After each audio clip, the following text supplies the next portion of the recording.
একটা প্রবাসী আমাকে ফোন করে বলে কিছু টাকা লাগবে ভাই।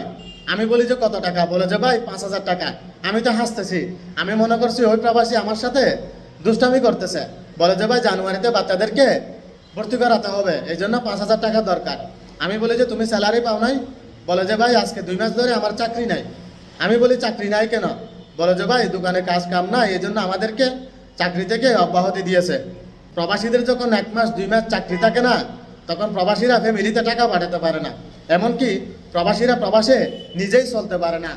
কপিলে টাকা দিতে হয়, রুম ভাড়া দিতে হয়, ম্যাচ খরচ দিতে হয়, আরও অনেক বিভিন্ন খরচগুলা প্রবাসীরা কাজ না থাকলে নিজেই চলতে পারে না, মানুষের কাছে ধার দেনা করে চলে। আর এখন আমাদের দেশের মানুষ মনে করে প্রবাসীরা এই যে টাকার বস্তা নিয়ে বসে আছে, চাইলেই প্রবাসী প্রবাস থেকে টাকা দিবে।